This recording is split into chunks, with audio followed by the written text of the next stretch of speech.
प्रदेश के खटीमा में करंट की चपेट में आने से एक महिला की जान चली गई। सूचना पर पुलिस ने शव को कब्जे में लेकर पंचनामा भर पोस्टमार्टम के लिए भेज दिया। इधर महिला की जान जाने से परिजनों में कोहराम मचा हुआ है।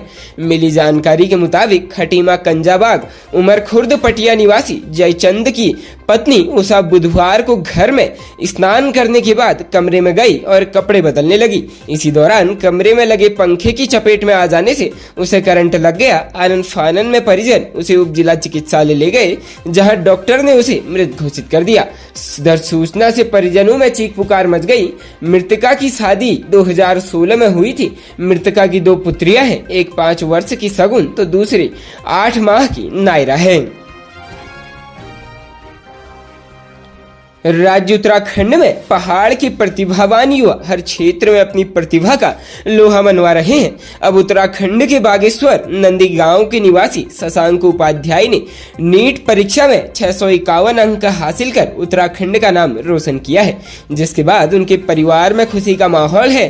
खास बात यह है कि शशांक अपने गाँव से पहले MBBS डॉक्टर बनेंगे।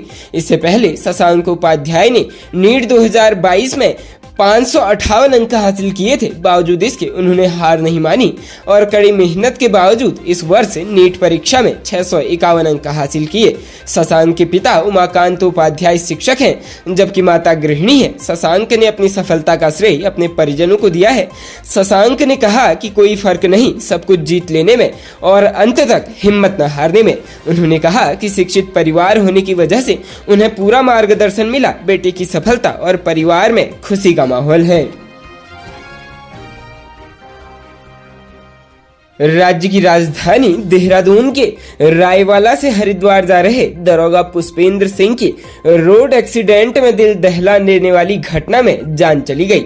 एक्सीडेंट के चलते उनका सर फटने से दिमाग का हिस्सा बाहर आ गया। पुष्पेंद्र सिंह बाइक के पिछले हिस्से पर अपने भांजे के साथ सवार थे। उनका भांजा भी दुर्घटना के चलते हॉस्पिटल में भर्ती है। मृतक पुष्पेंद्र सिंह 2015 बैच के सब इंस्पेक्टर थे। वर्तमान में जनपद पौड़ी में तैनात थे। राज्य उत्तराखंड में पिछले कई दिनों से लगातार गर्मी बढ़ रही है, जिसके चलते तापमान में इजाफा स्पष्ट देखा जा सकता है।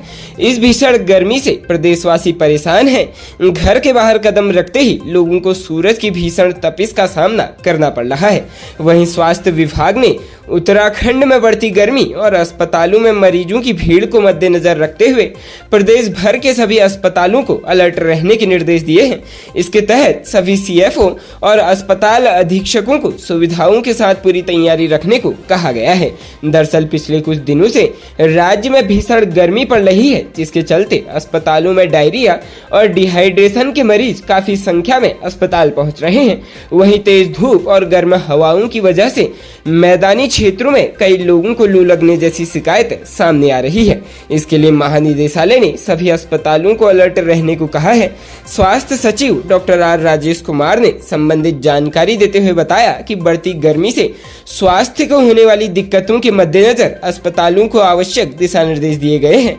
वहीं दून अस्पताल के वरिष्ठ फिजिशियन डॉक्टर नारायण जीत का कहना है कि गर्मी के कारण सबसे अधिक स्वास्थ्य समस्याएं नवजात बच्चों को होती है। इसके अलावा 5 वर्ष तक के बच्चों, गर्भवती महिलाओं, 60 वर्ष से अधिक उम्र के बुजुर्गों, मोटापे और गंभीर बीमारी के कारण ज्यादा दवाओं का सेवन करने वालों को भी गर्मी से बचने की विशेष जरूरत है। पर्यटन नगरी नैनीताल में प्रदेश सरकार करीब 100 वाहनों की हाइड्रोलिक कार पार्किंग के निर्माण की राह खुलती नजर आ रही है।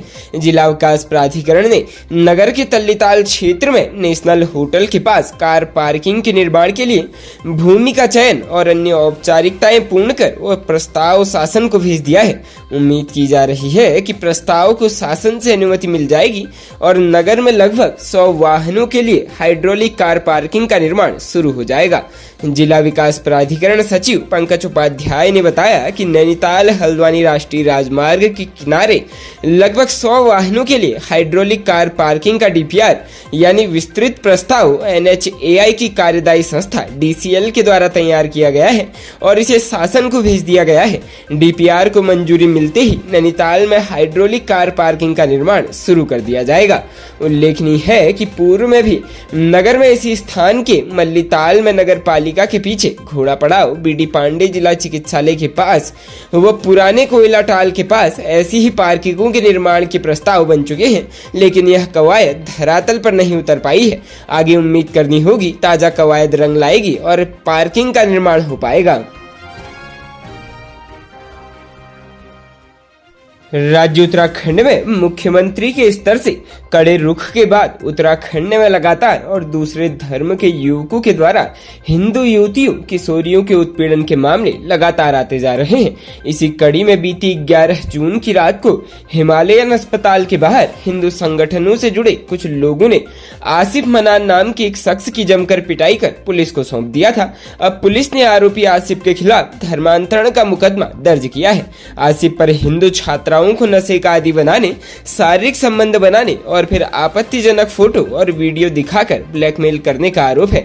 पुलिस से प्राप्त जानकारी के अनुसार मामला तब सामने आया जब देहरादून के डोईवाला में कुछ मेडिकल छात्राओं को आपत्तिजनक तस्वीर दिखाकर उसे वायरल करने की धमकी दी जा रही थी। इस पर गत 11 जून की रात डोईवाला निवासी आसिफ मनान को हिंदू संगठनों से जुड़े कुछ लोगों ने हिमालयन हॉस्पिटल के पास से पकड़कर पिटाई करते हुए डोईवाला पुलिस के सुपुर्द किया था। आरोप लगाया था कि आसिफ ने मेडिकल की छात्राओं को नशे का आदी बनाया, साथ ही छात्राओं को अपने प्यार के जाल में फंसाकर शारीरिक संबंध भी बनाए। मामले की जानकारी मिलने के बाद हिंदू संगठन और स्थानीय निवासियों ने जमकर हंगामा किया और पुलिस से सख्त कार्रवाई की मांग की। इसके बाद पुलिस ने भी इस पूरे मामले पर युवती के साथ संबंध बनाने और जबरन शादी करने व जबरन धर्मांतरण की शिकायत पर मुकदमा दर्ज किया। राज्य के काशीपुर में पेट्रोल पंप में कर्मचारी को अपशब्दों के साथ तेल डालने को कहने पर कर्मचारी द्वारा मना करने पर उसके साथ मारपीट करने का मामला प्रकाश में आया है। मानपुर रोड स्थित दिव्यराज फिलिंग स्टेशन के कर्मचारी सचिन कुमार ने पुलिस को तहरीर देकर बताया कि दिनांक 11/6/2023 को वह ड्यूटी पर तैनात था। लगभग रात्रि 10:20 पर समीर पुत्र समीम निवासी विजयनगर नई बस्ती काशीपुर पेट्रोल पंप पर आया तथा अपशब्दों के साथ स्कूटी में पेट्रोल डलवाने के लिए कहने लगा। सचिन के रोकने पर उसने उसके साथ गाली गलौज करते हुए मारपीट कर दी तथा कहने लगा कि यहाँ पर काम करना है और पंप चलाना है तो हमारी माननी पड़ेगी।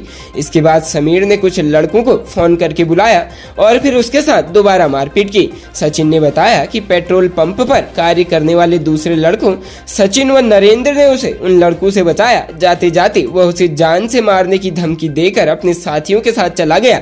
उसने बताया कि समीर पूर्व में भी कई बार पंप के स्टाफ के साथ बदसलूकी व बदतमीजी कर चुका है। वह धमकी देता है कि मेरे पास हमेशा तमंचा रहता है, ज्यादा करेगा तो तुझे तमंचे से उड़ा देंगे। खबरों में बने रहने के लिए धन्यवाद। खबरों से प्रकाशित रहने के लिए कुमाऊनी कुटुंब को सब्सक्राइब करना न भूलें तथा खबरों को शेयर कर सहयोग प्रदान अवश्य करें।